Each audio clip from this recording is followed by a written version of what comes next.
Fishes! Mr. Graham Clarke. Yes, sir. One of my favourite South African actors. Ah, bless always. you. Thank you, And Ryan. we've worked together now for at least, must be 16 years. That's all. Is it 16 Yeah, years? it must be My about 16 goodness years. gracious me. Because we did Fry Barry. Yeah. We did those experimentals, Yes, Swither. I worked with you when I was doing the acting job with Last Broken Darkness. Yes, yes. We did You Prime actually got me Circle. that job, thank you. Yeah, Yeah, I remember it. I recommended him. I was like, thank you. right, Graham would be great. We did My Sight for Sore Eyes. We did Prime Circle music video. We did ISO. We did Pascal and Pierce. We did Time Travelers. We did Ross Jack. Wow. And I think there's probably more there. Yes. But yeah, you've also been going since the 70s, and from what I didn't watch it, but I remember speaking to my gran when she was still alive. I was chatting about you, and she always remembered you from The Villagers. Of course, yes. Nick Wilmot, yeah. Turned my life around, that. Yeah. Gee whiz. So how long did that last? 'Cause that was a series, right? It went on for 3 years. We did 78 episodes. I was in 75 of them. Okay, that's a And lot, how I then. got that job is a fantastic story. Let me tell you that. We were doing Godspell for 18 months. And then Dead and Dawn were putting on a musical called Pippin. Yeah. Lead dancer offered me lead dancer and brother, and so nice. Rehearsed for 3 weeks, but I'd been to my astrologer in the meantime. And she said to me, between this date and that date, you must not sign anything, a check or a contract or anything. Don't sign anything, please. There's something coming up in your life. I don't know what it is, before television. Yeah. She said, I don't know what it is, but there's something huge coming up and you're going to turn your life around. Yeah. I thought, yeah, all right. So I went back to work, doing Pippin, and they said to me, you haven't signed your contract after 2 weeks rehearsal. I said, well, I spoke to my, he said, I know what your astrologer, if you don't sign, I'm going to fire you and get somebody else because we're opening in a week's time. Yeah. So I thought, what do I do? I said, well, my astrologer, he said, do me a favour. Don't say the word astrologer again. I said, okay, what do we do? He said, I'll tell you what. Then the SABC people arrived, just auditioned, the SABC people arrived at the rehearsal, walking this big black car, the SABC flag on the front of it, 4 guys got out, they just auditioned me. Yeah. And they walked, just came to talk to Graham Clarke, please. So I stopped the rehearsal, he said, what? He's got the lead in a television series called The Villagers, he starts in a week's time, I know he's with you, can you let him go? And he's got 3 years' work maybe. His eyes opened like this. I said, I remember a guy called Dave Johns from London, he'd just done the same part in London. I said, right, phone him. He'd come to the audition. And I phoned him. I said, Dave, I can't do this show. He said, oh, I'll take over now. He said, I know all the dancers. I've done the whole thing. So he took over from me. The show lasted 2 weeks, and I got 3 years' work out of The Villagers. Oh, put me on the map. I mean, I just didn't stop from there. It was study films and you name it. Turned my life around. Because you had to like ride you're on like a motorcycle. I hadn't been on a bike before. I didn't learn to ride a motorbike to do the thing. It was a 500 Suzuki air-cooled, huge thing. Yeah. Yeah. And then, you just came here on a bike with Robin. Yes, I was on the back of the bike. Terrified because he rides like flat out all the way. A huge BMW. Yeah. So the other thing, when I first saw you in film, so I was a big fan of Brandon Lee. Yes. Because of Bruce Lee and Brandon Lee. And I did his his penultimate film with him before The Crow. So I was a big fan of Brandon Lee, and one of my favourite films of his was Laser Mission, which was called, I think over here was called, it was called Laser Mission here. That's in England. right. It was called Soldier of Fortune. That's right. So I didn't know your name, but I knew your face. So when I came to South Africa, and when I was represented by APM, and I was shooting a music video at the time, and I was looking through, to find an actor, and then I saw that picture of you, yes, and I was like, oh, that's the dude from Soldier of Fortune with Brandon Lee. So then I think I rang Janet, and I said to Janet from APM, I was like, oh, can you ask Graham? Yeah. We're doing this like low budget music video. It would be great if he, if he could get on board. It was the music video, Failing Forward. And then that's when we met for the first time. Right. And then obviously, as soon as we had a little break, I was like, so, what was Brandon Lee like and stuff? But I remember you telling me, what was it like working with Brandon Lee? I remember you telling me he was like a really good pool player. He won every pool game. We were in South Africa then, in Windhoek.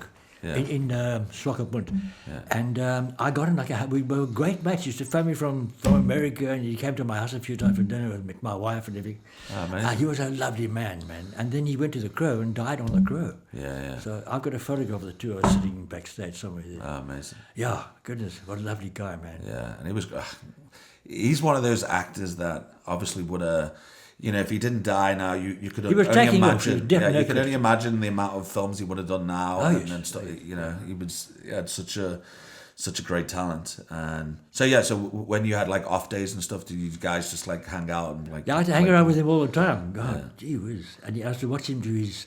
He put ordinary little box about. That you put groceries in, ordinary box, like a bottle, 12 bottles of beer in a box, that size box.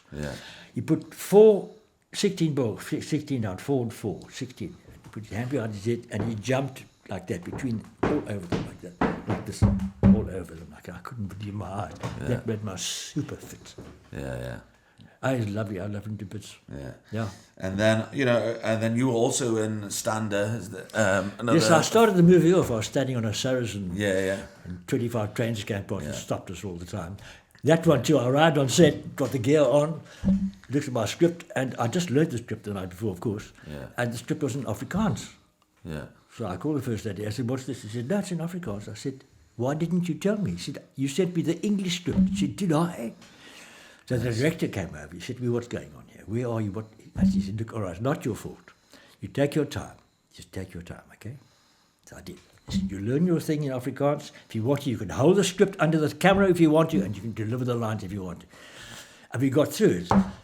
And then after I'd finished about 2 hours, about around 9 o'clock, 10 o'clock in the morning, we just finished with it. He said, "Look, I want you to stay on. I might use you again." So, okay. And he kept me till the very last. Then he said, "I'm not going to use you anyway. It's a double call for you." I went, "What? Thank you very much." They gave me double call just because they messed me around. Wonderful. Yeah, and then the other movie that I checked out like a while back that I watched like many years ago was that Space Munity. Oh. Yeah.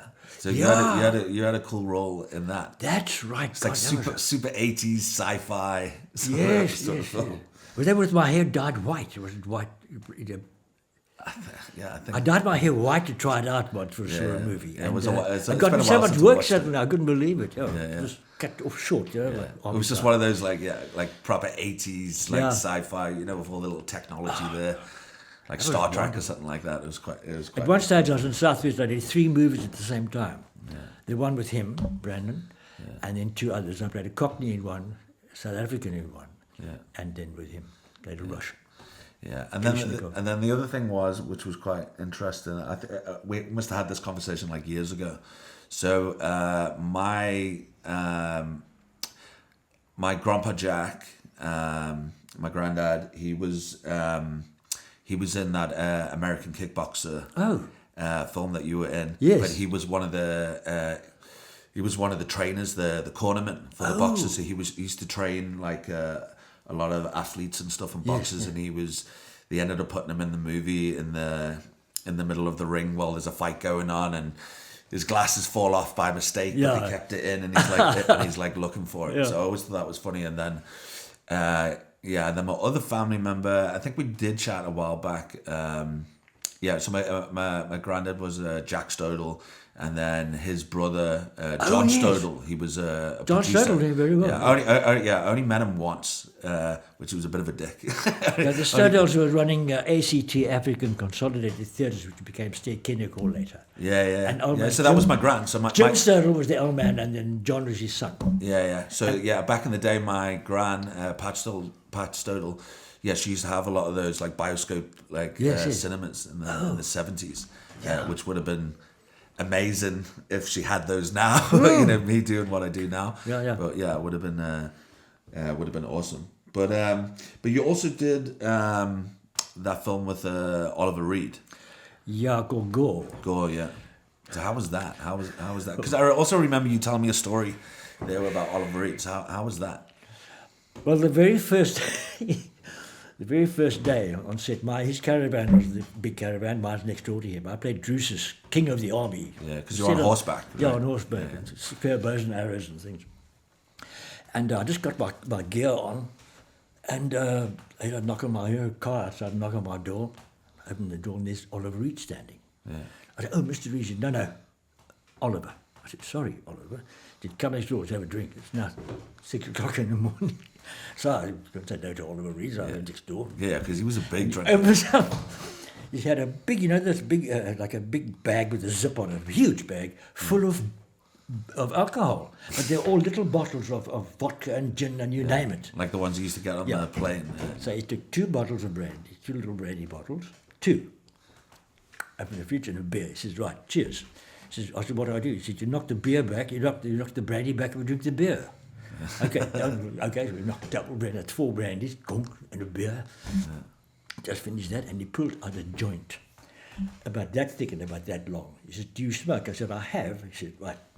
So there's peer pressure on Graham Clarke. This is the first day. So we go, and then another knock on the door, and Harry Allen Towers, the producer, just arrived from London to come and say, "Hey, So he walks in, "Oh, you guys," and has a joint with us.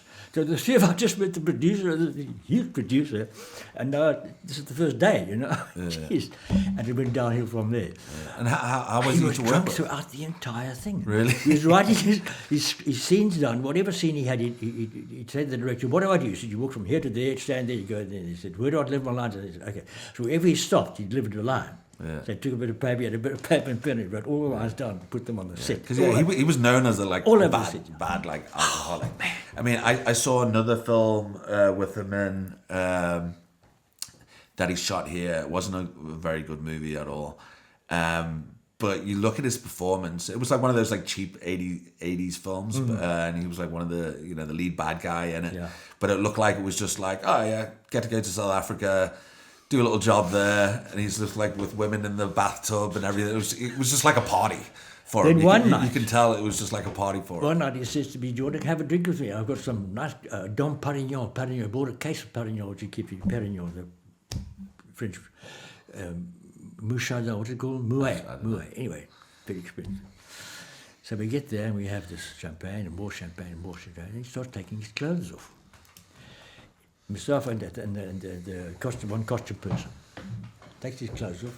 So we didn't say anything. Clarke gets out the window and starts walking on this little ledge with like 7 floors up at the Santon Sun. And he's doing this like this. Climbs through a window. 2 people are making love. He stands on them and over the door walks down the passageway. Like stark naked. And can I say it? His penis was You heard it here first, people. He had a tattoo on his penis. What? His whole penis was tattooed. It was an eagle's claw and arm. All right. We'll edit that later. Okay. But at other stuff, the show business, there's more happening backstage than on stage. Yeah. And then obviously you used to do a lot of theatre. I know you did like a one-man show like quite a few years ago. Yes, but obviously back in the day you used to do a lot of like singing and dancing. Well, I grew up as a dancer. I was a flamenco dancer, Spanish first of all. Yeah. And my first international performance was with Lucilio, came out on a international tour. And somebody broke his foot on stage, or his leg on stage, on the opening, just about the opening, the day before opening. And he came to the studio, Cordoba, he looked beautiful, grey hat, all the stuff. And he said, "Right, who can do the flamenco?" I said, "Me." He said, "Right, show me." He said, "What do you want?" I said, "What?" He said, "Guitar." I said, "Guitarist." The male solo judge. I went, he said, "Okay, stop. Everybody go home, come, you." Out on stage right there at the old Alhambra. Yeah. And he taught me the first, the one big dance was the bolero. Everybody was in. He said, "I've got to have you in that one, so I'll teach you. Now you're on tonight." And fell over. And that was my first international performance with anybody. Okay. Fantastic, and that's how it started for me. Yeah. I've always thought you have this great face for like cinema. You've got this like that Clint Eastwood That's western. The cheekbones and all. I've been told. I've always wanted to see you like in like a western. Yeah. I always thought you'd be like fucking great. I'd love it in a western. Yeah. I mean, we did that. There was that other thing that we shot together. There was that concept approval trailer that we made, Edge of Chaos. So that was kind of like a Western. I remember that. Yeah. And the barren landscapes. But that was cool. That's still another film I would love to shoot with you. And then the other film, there was that war film, The Wild Geese, with Roger Moore, Richard Harris. So how was that? How was working with like Richard Harris and like Roger Moore? I'll tell you something. My life nearly stopped on that movie.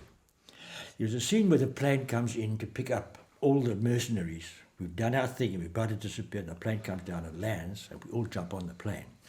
Richard Harris is this last guy. I'm the second last guy. Yeah. Now the plane was I think it was a DC-10, and we got on the side of it. The back wheel was like huge, like 6 foot high. The back wheel alone. And we had to run, and as we ran, I thought I heard them say, cut, because I tripped. I got up and I tripped again. And the plane was going flat out now, but just about got there. And Richard Harris saw the wing, because I stood up, the wing was my head height. It would have knocked my bloody head off. Oh, shit. And thank God he played rugby. He ran and dive tackled me and rolled me, and he and I rolled away, and the wheel went past us like that. I felt the wind of the wheel. I couldn't eat for 2 days. They'd inject me to stop me from shivering. Really? My dad flew up from Cape Town. My mom, my dad in the RPF army, in the army, he made a suit on, and he came walked on the set. I was so proud of him. And he met everybody, and Richard Harrison, he had a long chat. Hello, thank you, Major, all this stuff. And it made my day. But it made all the national peace. We were all cracking from overseas, and so it just was a wonderful time. I would have died on that set, not for him. That's crazy. Yeah. And Roger Moore, how was he? Roger Moore's very quiet. Is he quiet? Yeah. And he's, yeah. I mean, back then. I'll tell you a story about Roger Moore. Yeah. Because this was 70s, so he was also Bond back then. Yeah. I used to go to a lot of nurses in my youth. Yeah. But this happened. I was going out with nurses. Yeah. And on set there were 2 nurses. And they were an affair, they were dykes. And they recognized me and said, did you go out with Marietta Riley years ago? I said, yeah. I said, wow, we haven't seen you. Wow, hello. So after a while, the one girl came and said, Roger Moore keeps chatting me up. I said, well, what are you going to do? I said, I don't know what to do. I said, well, I said, try to sleep with something to Roger Moore to happen in your life again. She said, well, I'm gay. I said, well, don't tell him. Get him in the room, look at his nana, and come and tell us about it. Look at his nana. Which she did. Yeah. And she walked past me. I said, so, how big is it? She went like this. And walked off. Getting all the dick stories from Graham. So I mustn't pay. All right, next question. Oh, God. Yeah, The Wild Geese it turned my life around. It's become almost like a cult movie. Yeah. People collect the posters and whatever they can find. I mean, I saw that epic picture years ago of both of you on the horse together, Yes, right I've got a next to copy each of other. it. Yeah.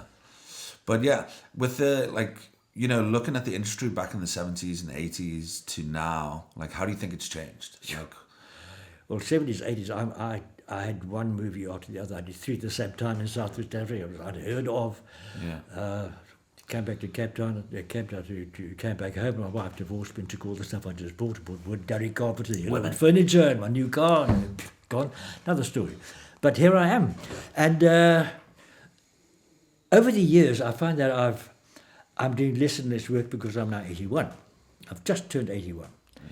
Yeah. You look amazing, Graham. Every time I see you, and I always say this to one of my closest friends or whoever I'm with at the time, I was like, every time I see Graham, it's like he's getting younger. I don't know I don't know what it is. I mean, I lost all my hair in 1968. What?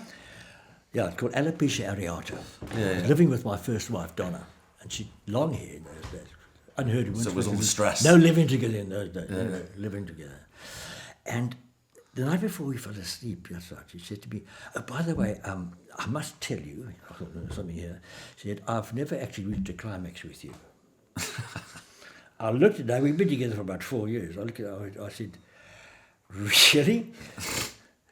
Fell asleep, woke up in the morning, and went to looked on the pillow, and there was hair lying on the pillow. I thought, shame she's losing her hair, poor bitch. Went into the bathroom, and my hair had cracked off and fallen off. So what, just from stress? And yeah, from stress. The alopecia areata, you get it from stress. Yeah. So my follicles all died, and the hair cracked off overnight. So I just shaved all my hair off, Had to shave my hair off. I walked in bald. Yeah. I said, what do you think, babe? She said, Jesus, you're joking. And that's, my hair grew back, so that's why I still got hair. Yeah. I mean, this is, 81 Got a years old. full head of hair there. Yeah. Incredible. Yeah.